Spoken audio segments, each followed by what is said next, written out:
ఆంధ్రప్రదేశ్ రాష్ట్ర ప్రభుత్వ విప్ తిరుమల తిరుపతి దేవస్థానం పాలకవర్గ సభ్యులు, జగ్గైపేట నియోజకవర్గ శాసనసభ్యులు సామినేని ఉదయభాను ప్రత్యేక దృష్టి సారించి పెనుగంచిప్రోలు పట్టణంలో కొలువుదీరిన శ్రీ తిరుపతమ్మ అమ్మవారి దేవస్థానానికి నిత్యం భక్తులు వేలాదిగా తరలివస్తుండడం వల్ల పోలీస్ స్టేషన్ నుంచి అమ్మవారి దేవస్థానానికి వచ్చే ప్రధాన రహదారి పూర్తిగా దెబ్బతినడంతో భక్తులకు ఇబ్బంది కలగకుండా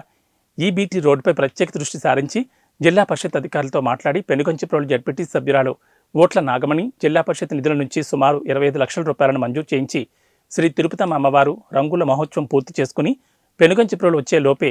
ఈ బీటీ రోడ్ పనులను పూర్తి చేయాలని రోడ్ కాంట్రాక్టర్ను ఆదేశించారు. అందులో భాగంగా ఈ రోజున పోలీస్ స్టేషన్ సెంటర్ నుండి దేవస్థానం వరకు కొత్త బీటీ రోడ్ పనులను ప్రారంభించారు. ఈ కార్యక్రమంలో ఎన్టీఆర్ జిల్లా వైసీపీ నాయకులు ఓట్ల నాగేశ్వరరావు, నియోజకవర్గ social media convener Naredla Kishore, మాజీ జడ్పీటీసీ సభ్యులు కాకాని శ్రీనివాస్ తదితరులు పాల్గొన్నారు.